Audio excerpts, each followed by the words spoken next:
Entre empresarios, Café y Negocios, el suplemento semanal del Observador, hizo una encuesta justamente analizando e identificando los referentes, quienes se destacan, quienes son los emprendedores. Y tenemos a dos de ellos, dos de los más votados y considerados entre los empresarios. Nos referimos a Carlos Lecueder y Orlando Dobat. ¿Cómo les va? Muy bien. Un gusto recibirlos. Felicitaciones. Placer estar acá. Eso supone que ustedes son bien vistos por vuestros colegas, que no es poco, ¿no? A veces los colegas se equivocan también. Pero bueno, ¿qué creen que vieron el resto de los empresarios en ustedes para destacarlos como modelos? Me hicieron esa pregunta cuando el Observador me dieron noticia. Yo creo que es difícil decirlo porque eso es un tema muy subjetivo. Creo que en el caso nuestro de Orlando y mío hemos participado en proyectos innovadores, ¿no?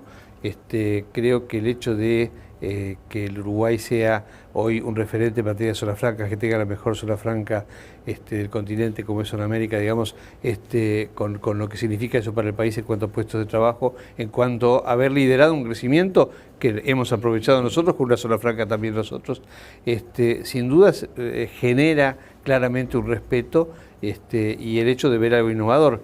En mi caso, mi padre empezó con los shopping centers, yo supe seguir la línea y en cierta forma hemos ido construyendo un lugar de compras, de consumo, de entretenimiento que se combinó con terminales de ómnibus y hoy estamos manejando 3 y estamos construyendo ya la 4ª en Paysandú. O sea, que creo que en ambos casos hemos estado en sectores innovadores, en sectores donde se construyó un camino, digamos, que en cierta forma el Uruguay se vio aprovechar y que ha permitido al país crecer, generar puestos de trabajo y generar innovación.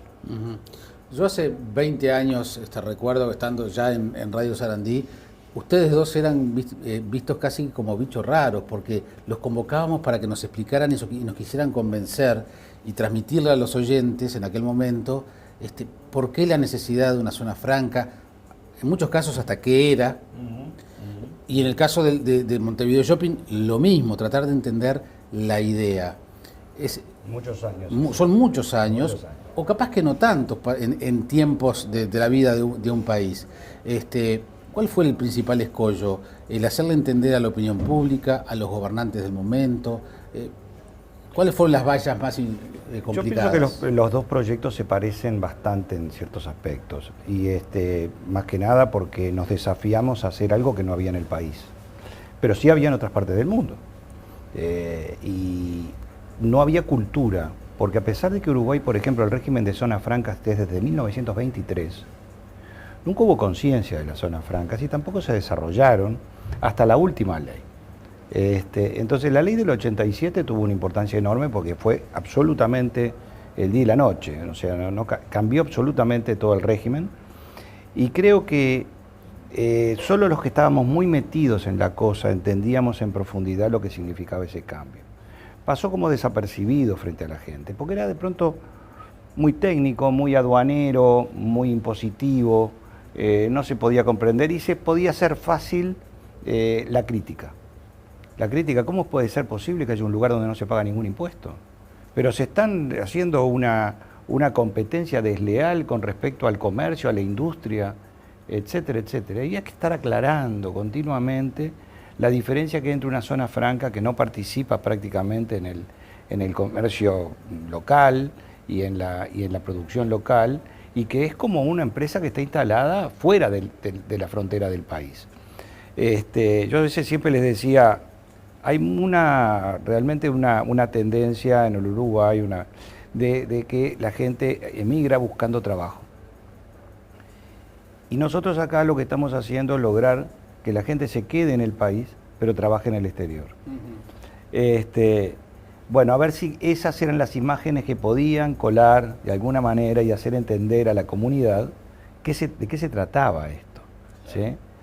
Pero entender de que algo que está haciéndose ahí atrás de un alambrado, cuando entra al país paga todos los aranceles de importación y que la persona que trabaja en el área, digamos, interna de la zona franca está trabajando, de todas maneras aportando todas las leyes sociales y todos los impuestos personales que paga cualquier uruguayo, pero que la ventaja para la economía está que en vez de haberse ido esa persona, está gastando todo su salario dentro del área no franca del país, implica eso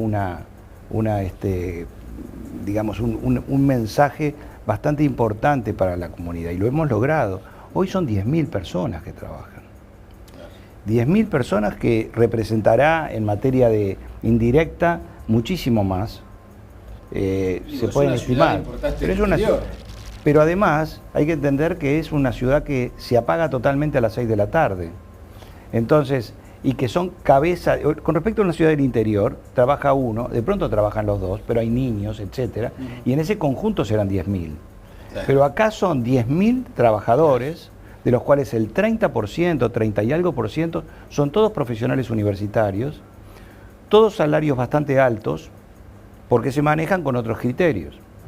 Entonces digo, sin lugar a dudas que le da un gran aporte al país, y por eso el sistema de zona franca está alrededor del 4% del PBI, y solo Zona América está en el 1.4%.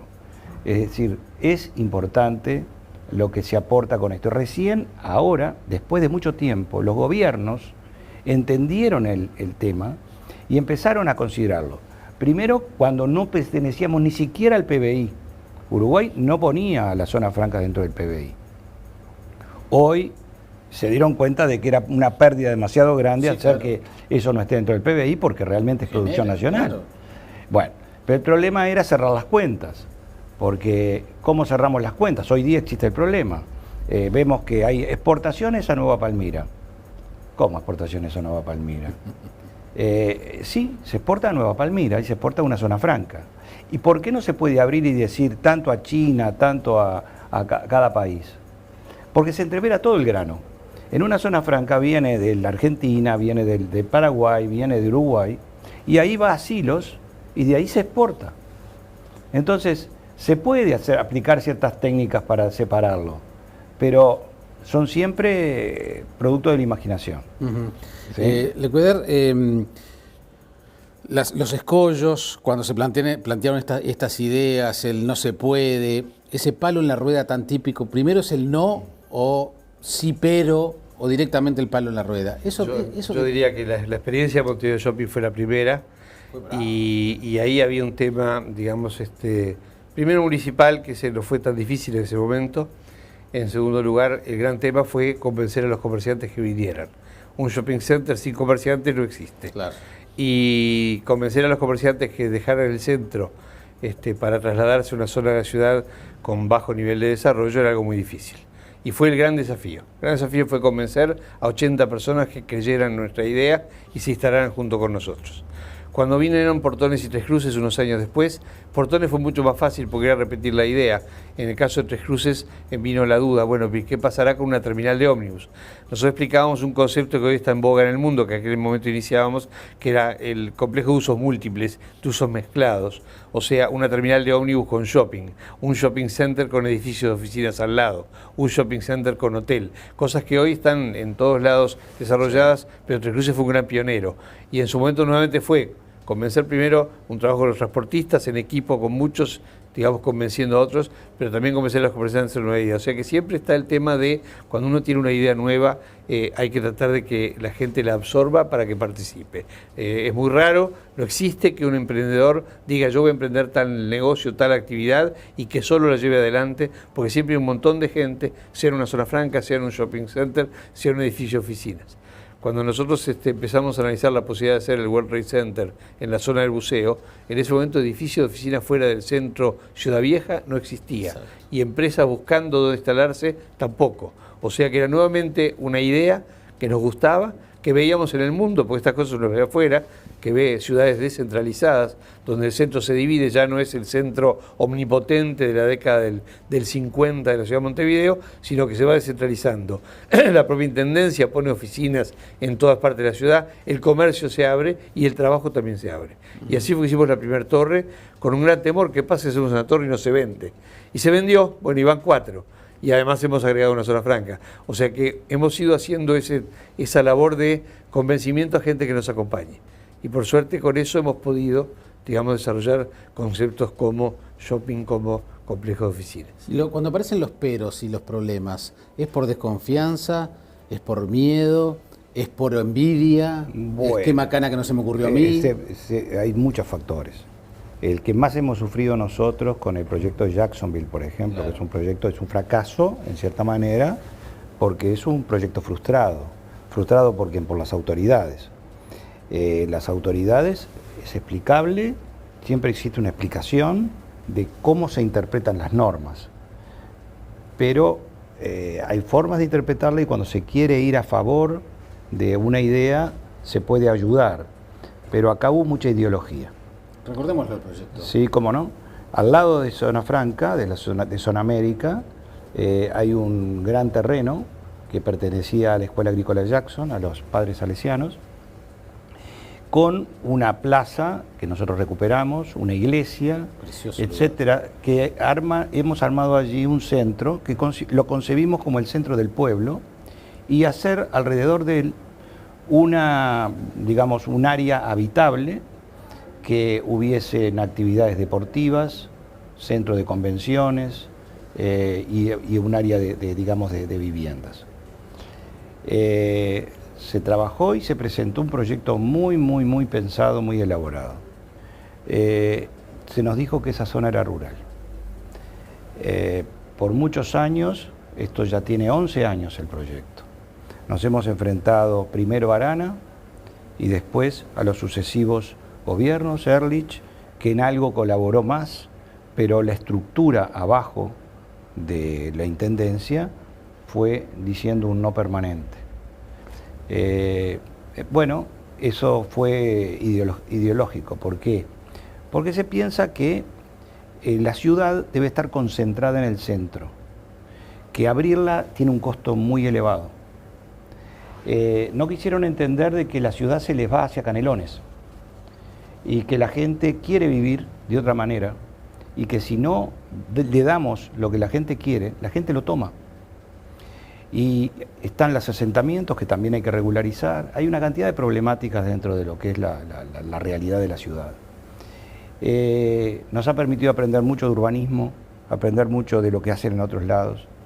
Creo que esto, pienso yo que a la larga va a salir, porque fíjese que se puso el estadio de Peñarol en área rural. Entonces cuando se quiere se hace. Y no se modificó siquiera la normativa de la tierra. Entonces, ¿qué es lo que pasa? Que cuando hay factores de orden político, sí se aprueban los proyectos.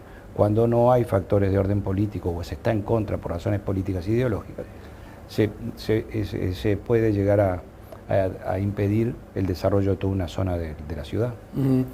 Como que son todos emprendimientos que ustedes han tenido que demostrar con el tiempo que tenían razón o que estaban bien pensados, ¿no? En ambos emprendimientos. Yo creo que en nuestro caso quizá la traba principal fue en algunos casos el conservadurismo de muchos sectores, pero la realidad es que fuimos avanzando y convenciendo y hasta siendo empujados por la propia realidad. Y sí, los comerciantes vinieron, los ocupantes de las torres vinieron. Me acuerdo cuando hicimos Marina Santa Lucía, que es la única marina que tiene este país, ahí sobre el río Santa Lucía, en el departamento de San José, y mucha gente me dijo, pero mirá que al oeste nadie va, estas cosas hay que hacerlas al este, pero al este no estaba el río Santa Lucía. Claro. Y la hicimos y al principio dio trabajo convencer a los compradores y hoy es un precioso complejo sobre la ribera del río Santa Lucía. ¿Y convencer a la gente de que fuera a los shopping fue fácil?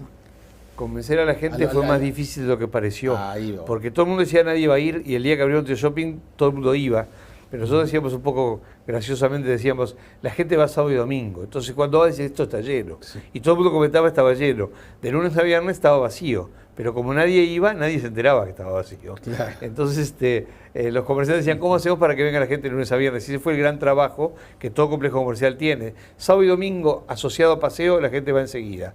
El tema es convencer a la gente o formar el hábito de concurrencia, no solo para el paseo, sino también para el consumo, para el cumplimiento de los servicios que uno necesita, etcétera.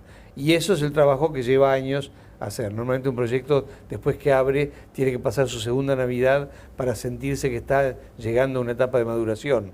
La venta real nunca es la del primer año, ni la del segundo, es decir, a partir del tercero en adelante, que ya se testeó la formación del hábito de concurrencia. Entonces, esos son los trabajos que tenemos que hacer. El trabajo nuestro, desde que uno empieza un proyecto de shopping, tiene la idea, el caso de Montevideo Shopping, en todos los casos, desde la idea hasta la inauguración son nunca menos de 5 años y nunca más de 6 y algo. Es un proyecto que lleva 5 a 6 años. Casi una corta vida, digamos, sí. de trabajo. Y el día que se inaugura nos juntamos y ya decimos, señores, hoy empieza el trabajo. Claro. Porque el trabajo es lo que vamos a hacer de aquí a los próximos, no sé, ojalá muchos años. Sí, yo recuerdo haber hablado mucho con Marta Penades, que digamos, lo que significaba desde el punto de vista cultural transmitir el concepto de marketing y de difusión, digamos, porque en definitiva hay un cambio de hábitos. En el caso de los shopping, de hábitos culturales. El hecho de que, por ejemplo, ahora los cines estén concentrados allí, claro, por ejemplo, ha cambiado la forma del ocio y del consumo cultural. Por ejemplo. Si el shopping no se mira como un fenómeno meramente comercial, es un grave error. Ah, claro. El shopping es un fenómeno de concurrencia de gente a un montón de motivos, ¿no? A encontrarse con la gente, a verse, a tomar algo. O sea, la parte lúdica está presente de forma fuerte, la parte comercial sin dudas y la parte de servicios.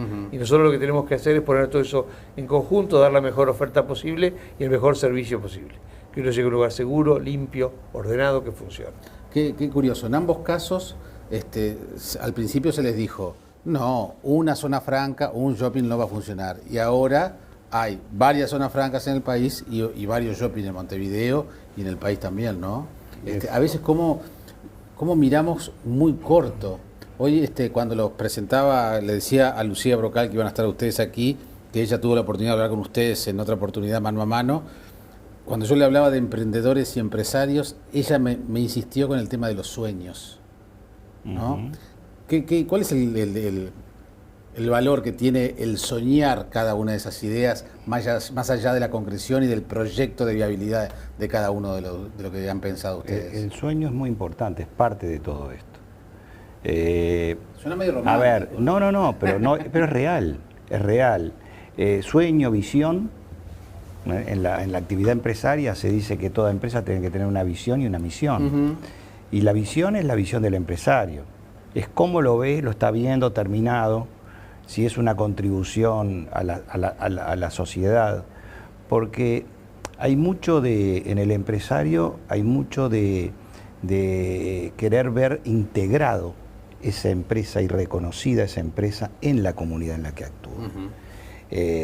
Yo creo que no hay ningún empresario completo si no está mirando la sociedad que lo rodea. Entonces, por supuesto que es un sueño porque todos queremos que nuestro país se parezca cada día más a países desarrollados y que toda nuestra gente tenga el nivel cultural, el nivel educativo, en fin, que complementar, digamos, lo que es en la realidad con otra cantidad de cosas que todos los habitantes del Uruguay tienen de alguna manera un sueño de país, para sus hijos, etc. Sí. Bueno, el empresario es igual. El empresario piensa en una idea, pienso siempre y digo, hay que pensar en grande. Son dos proyectos estos que han cambiado la fisonomía de la ciudad, han cambiado el comportamiento de la persona en la ciudad.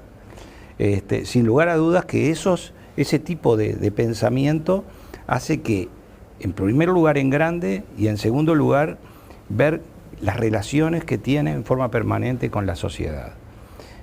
Luego viene el reconocimiento de la sociedad hacia esos proyectos y finalmente viene el momento en que hay que, de alguna manera, internacionalizarse, salir del desarrollo propio en el país y darse cuenta de que uno tiene las suficientes fuerzas y ganas como para seguirla en otro lado. Y ese es un poco el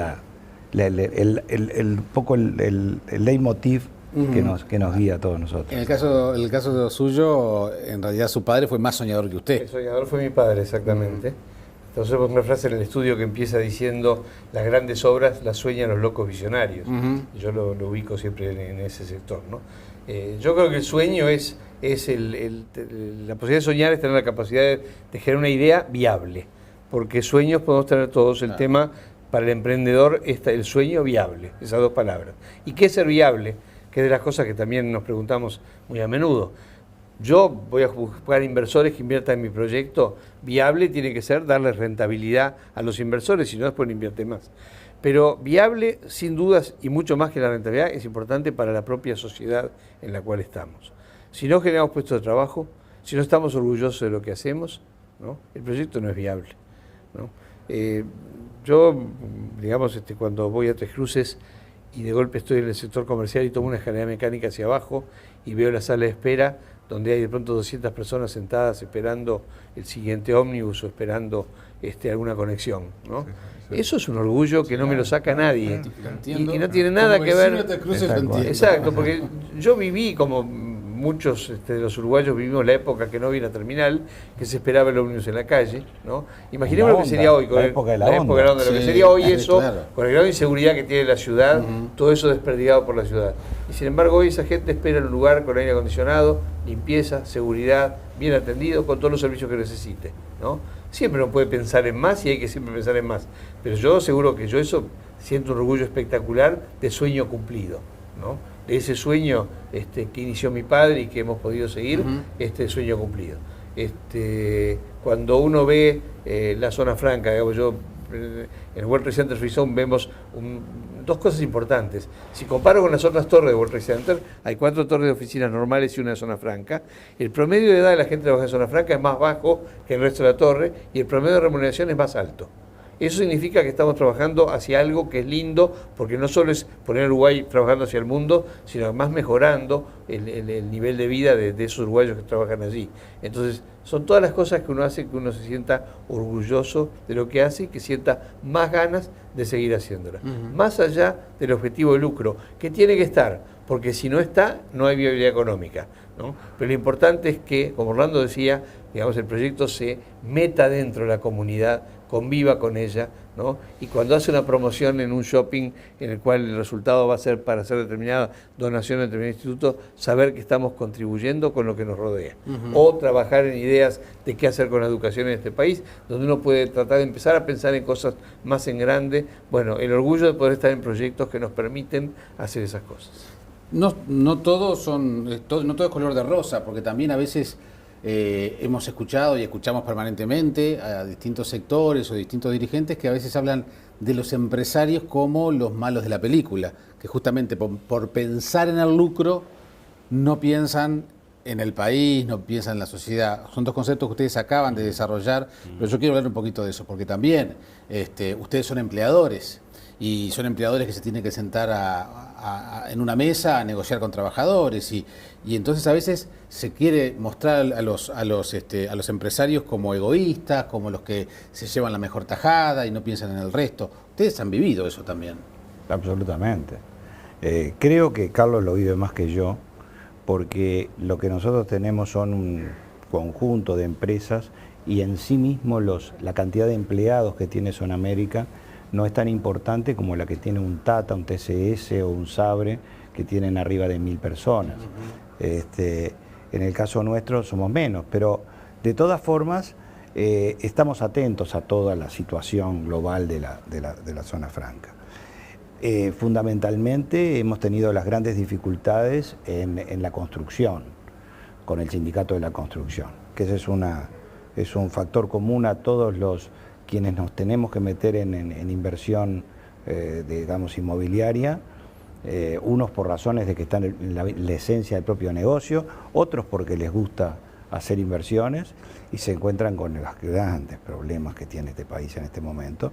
Es muy compleja esa situación, resolver esos problemas, pero es parte de la cosa, que nosotros tenemos que estar enfrentando todos los días. Yo lo tomo como, digamos, de alguna manera como algo, no diría normal, porque no es normal que a veces haya ciertas exageraciones y situaciones extremas, pero lo tomo como parte de la complejidad de un negocio. El hecho de que hay que negociar. En la medida en que del otro lado yo tengo un sindicato que maneja y gestiona para los intereses de sus sindicatos y que realmente atrás no hay otro tipo de objetivo, de desestabilizar a la empresa, de buscar otro tipo de objetivos que van un poco más allá de la relación y de defensa del trabajador, yo lo respeto. Y creo que ahí se dan argumentos de un lado y del otro, y lo importante es que sea estable la fuente de trabajo. Entonces tampoco se puede pedir más de lo que la empresa puede, y tampoco puede aprovecharse de eso el empresario. Ahora, empresarios hay de todo tipo, y eso lo sabemos. Sí, claro. Y falta cultura, falta educación en ese sentido. Hay un grupo de empresarios que espero estar adentro de ellos, por lo menos así me siento, que somos responsables. Y otros empresarios que, bueno, en fin, les falta mucho para que sean incluso empresarios. Bueno, ahí hay todo tipo de encare respecto al problema sindical que habría que analizarlo. Y también hay dirigentes sindicales buenos y dirigentes sindicales malos. Ahora, hay dirigentes sindicales que son guerreros directamente y a veces inescrupulosos. ¿En su caso? Yo creo que así como los empresarios, cualquier grupo de nuestro país que te analicemos, somos uruguayos, que salimos del Uruguay, que tenemos la misma cultura uruguaya que tenemos todos, y por lo tanto, digamos, no tenemos características demasiado especiales. Todos los que vamos a hacer un emprendimiento, queremos que el emprendimiento sea rentable, o sea que el fin de lucro está no en un empresario, en cualquier persona que de pronto no es empresario, que se transforma en empresario porque va a hacer cualquier cosa, y eso no es malo, eso es bueno, y hay que verlo así porque de ese lucro el Estado va a cobrar impuestos para poder cubrir sus funciones. Por lo cual, yo creo que la función del empresario debe ser esa, generar proyectos, generar empresas viables. Por viables es que paguen los sueldos, que paguen los impuestos, que cumplan las normas y que además den ganancia. Forma parte de lo mismo. No es solo pagar sueldos, porque si no hay ganancia, no hay empresa. Claro. Entonces, ese es el concepto que habría que trabajar más en este país, ¿no? Forma parte de lo mismo, tiene que haber un poco de cada cosa. Y entonces, en ese juego es que tenemos que trabajar, tenemos que vivir. Yo creo que los empresarios no tienen una imagen demasiado espectacular en Uruguay. En Uruguay, en primera instancia, muchas veces el éxito se castiga, no se ve bien, ¿no? Eso no es bueno, porque eso hace que la gente no quiera asumir riesgos para tener un éxito que de golpe no es tan un tema de objetivo, ¿no? De pronto, más allá del lucro, puede estar el hecho de tener éxito en un proyecto.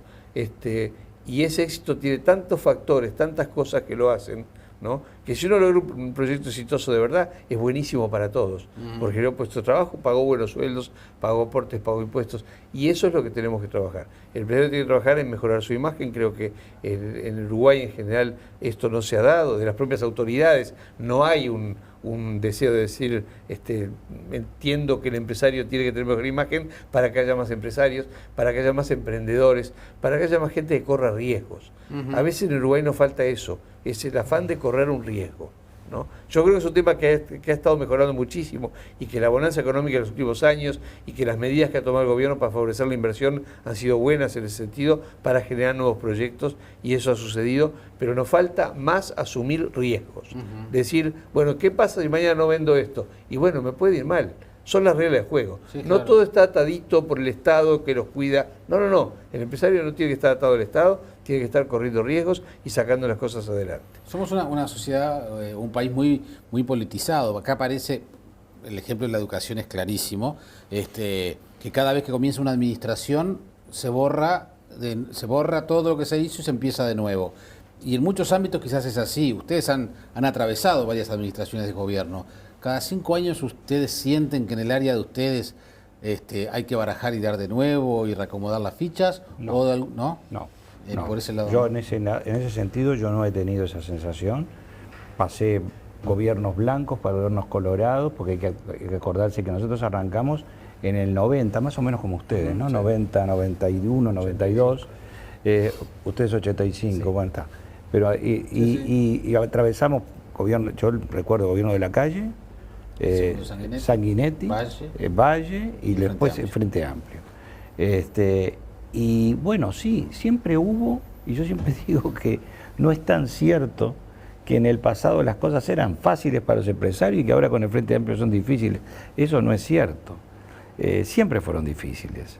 Siempre el Uruguay tuvo un Estado muy controlador, y funcionarios que van más allá que sus jefes en el sentido del control. y que las discusiones se hacen de abajo hacia arriba y no de arriba hacia abajo, y uno puede hablar con un ministro, con un presidente o con un jefe de área y resulta que el que tranca todo es un señor que está abajo y tiene un poder enorme. Eso siempre ocurrió. Bueno, Fernández Huidobro, cuando entró a la administración pública como ministro, dijo que el gran problema de este país era la burocracia, la máquina de impedir. Claro. Y eran los mandos medios, no eran los que mandan. Los mandos medios. Y los mandos medios se mantienen en el tiempo. O sea, cambian los gobiernos, no pero ideología, esos hay que ir y gastarse tratando de convencerlos. Y en este país, además, se da una situación, por suerte, excelente, que no son corruptos. Acá yo no sé dónde está la corrupción, pero yo nunca la viví. Y lo digo con total sinceridad. Jamás he participado en algo que hubiera significado darle dinero a alguien, en cualquiera sea el nivel, dentro del Estado. Jamás. Entonces, hay que convencer. Nuestro ejercicio es salir y ir a hablar con la gente, explicar las situaciones. A veces fracasamos. No logramos superar la valla que significa un individuo en un escritorio. Pero bueno, esa es la vida del empresario en este país. Es importante eso, lo que dice el tema de la corrupción. Yo creo que el Uruguay, si uno mira la historia económica del Uruguay, sin dudas el estancamiento que se produjo a mitad del siglo pasado, que nos costó sangre, sudor y lágrimas en este país por todo lo que fue la década de 60 y 70, empezó a cambiar en los 70 cuando el ingeniero Beck Villegas empezó a hacer cambios importantes en la economía uruguaya y empezó a sacar el Estado de muchas cosas y permitir que hubiera una economía de mercado, entre comillas, porque el Estado tiene una gran participación. Pero esos lineamientos que fueron ajustándose gobierno a gobierno, marcaron una continuidad, ¿no? Desde los 70, 80, 90, 2000, ¿no? Donde las líneas de juego básicas se han mantenido, ¿no? Se han mantenido bien, con respeto. El inversor extranjero uruguayo se trata igual. No hay prebendas que favorezcan uno a otro. Ha habido periódicamente procesos de fomento de inversión, en este último periodo excelente, con todo el tema de la COMAP y cómo se promueve la inversión, ha sido una política excelente llevada adelante, pero siempre sobre el lineamiento del empresario, asumiendo su riesgo, digamos, con un sistema bancario que ha sido razonablemente eficiente para ese crecimiento, Banco República con una participación muy fuerte en el mercado, pero en los últimos años también promoviendo la inversión. Entonces uno ve la continuidad de esas reglas de juego que permite al empresario planificar a largo plazo. Y a veces cuando peleamos por la continuidad no es necesariamente que no haya cosas para ajustar, siempre hay cosas para ajustar, pero lo importante es que sea dentro de esa continuidad. Tenemos una economía de mercado con una fuerte participación del Estado, donde el Estado le gusta controlar y dar los permisos que correspondan sin que la libertad sea excesiva, ¿no? Tenemos un mercado de cambios libre, con la flotación normal para lo que es un país de este tipo. Tenemos una serie de reglas de juegos que son importantes y que se han mantenido, y que cambiando los presidentes igual se han mantenido.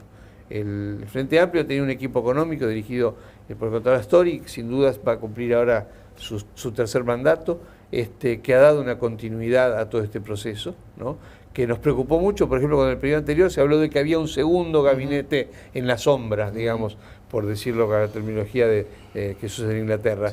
Sí. Ese gabinete en la sombra existió y por suerte en determinado momento se dieron cuenta que era un error y lo pararon, porque lo importante era mantener la continuidad en esa línea. Y creo que eso ha sido bueno y ha sido de las cosas que han ayudado, entre eso más el viento a favor que vino al mundo, a que en estos últimos 10 años Uruguay creciera casi como nunca había crecido y permitiera tener los niveles que hoy vemos en la prensa de prosperidad, de menor desigualdad, que tendría que ser menor todavía, pero menor desigualdad frente a otros países. Los ricos de Uruguay son menos ricos, los pobres son menos pobres que el resto de América Latina. Si los comparamos con el resto del mundo estamos peor, pero en nuestro barrio estamos mejor que el resto. Y lo que importante es mantener esa continuidad económica para seguir un proceso que sin dudas ha dado resultados favorables. Si tomamos esta distinción de Café y Negocios como mojón, ¿qué viene para adelante en eso del desafío y el riesgo que decía hoy Lecueder? ¿Cuánto van a seguir arriesgando en lo de ustedes?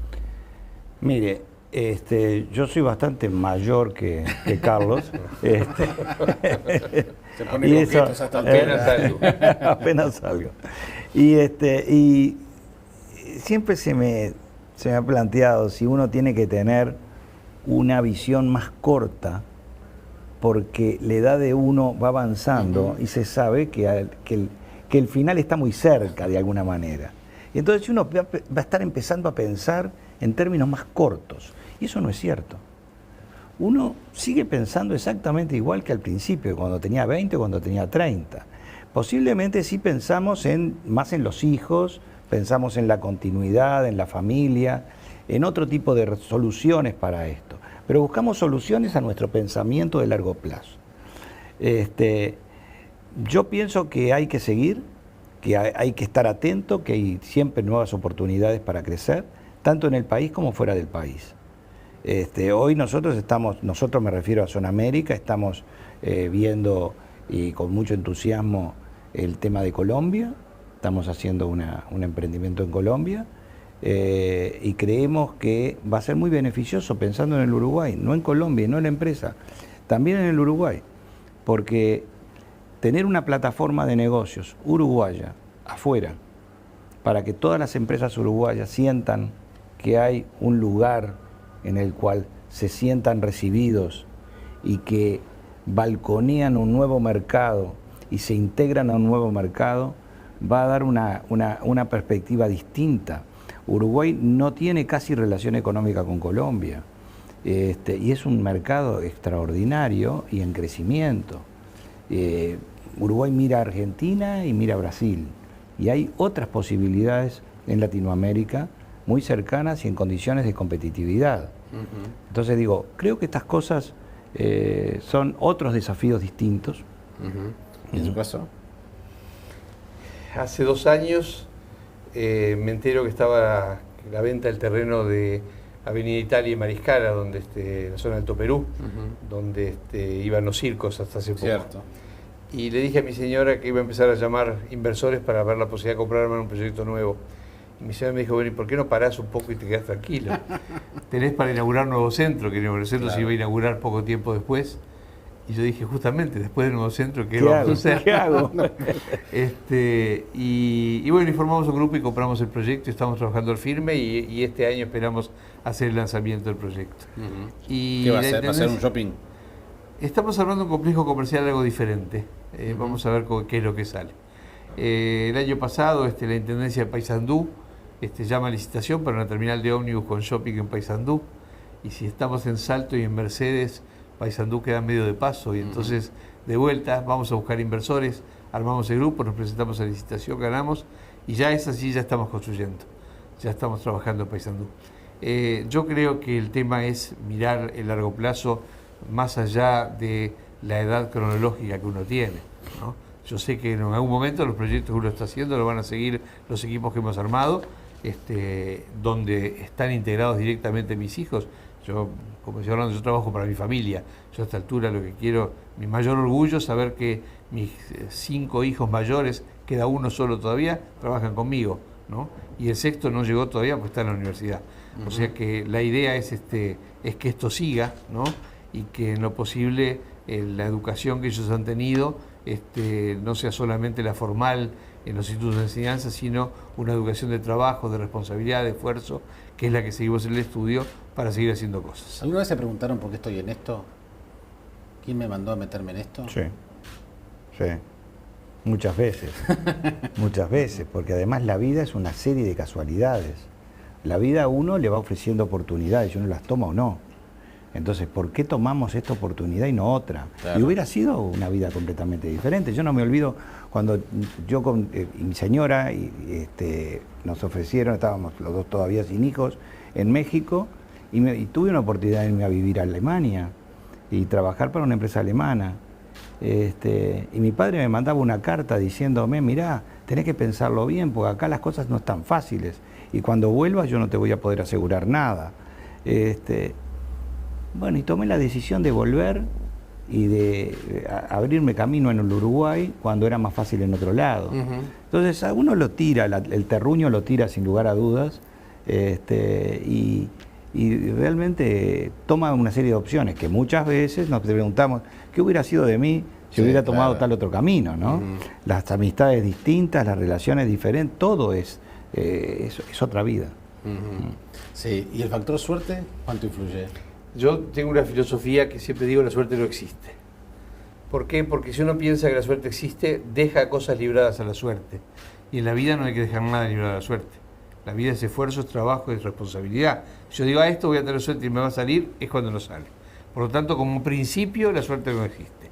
En la realidad, no es verdad. En la realidad sabemos que siempre hay cosas que se dan, ¿no? En nuestro caso, mi padre forma un grupo inversor, compra la tierra donde está Montevideo para hacer edificios. Y viene la crisis en Argentina en el 81, 82 en Uruguay y no se vendía un edificio a nadie, ¿no? Y cayeron los brasileros por el 70 y pico y dijeron, hicimos investigación de la ciudad de Montevideo, el mejor lugar para poner un shopping center de toda la ciudad es este, queremos comprar la tierra, 79. Mi padre dijo, no, porque vamos a hacer edificios. Pero 3 años después, los edificios no salieron. Y ahí mi padre dijo, che, aquella idea de shopping, vamos a ver cómo funciona. Y ahí empezamos. Si esos brasileños no hubieran venido por acá, de pronto ahí habría edificios y nosotros hoy estaríamos construyendo edificios u otra cosa. Esas cosas son, no sé si es suerte, casualidad o cuando pasa el tren, tomarlo. Porque en este país hemos visto pasar trenes que no los tomamos. Sí. ¿No? Entonces cuando pasa el tren hay que tomarlo. Hay que mirar bien el tren. ¿no? Claro. No hay que tirarse a cualquier tren. Exacto. ¿no? Claro. No estoy diciendo tirarme a cualquier tren. Hay que revisar el tren, hay trenes buenos y trenes malos. ¿no? Y no tirarse adelante. Yo creo, perdón, yo estoy. Sí, no tirarse adelante. Yo soy convencido que hay ómnibus buenos y ómnibus malos. Porque en Uruguay lo que funciona son los ómnibus. Sí. Y por eso hacemos terminales que funcionan bien. Pero sin dudas pasan por delante de uno oportunidades que uno a veces sabe tomarlas o no sabe tomarlas. Desde elegir la mujer que lo va a acompañar en toda la vida, ¿no? Yo hago una broma siempre de que mi padre me quiso escribir en un colegio y el colegio estaba lleno y no pude entrar, y fui a otro y en ese otro fui compañero de mi cuñado, gracias al cual me novié con mi señora. Mirá, yo le digo, si hubiera otro colegio no nos hubiéramos conocido. Y la casualidad hizo que fuéramos, que yo estudiara con el hermano y que nos casáramos hace ya muchos años. Estamos por cumplir 40 casados, así que, y que tuviéramos los 6 hijos, de los cuales, como dije, 5 ya trabajan conmigo. Bueno, felicitaciones nuevamente por la distinción y bueno, a seguir sirviendo entonces con todos esos sueños. Bueno, le agradezco la oportunidad esta, porque realmente es toda una deferencia del observador y del programa Observador TV. Bueno, gracias por haber venido. Ahí nos seguimos viendo. ¿Cómo no? Que pasen bien.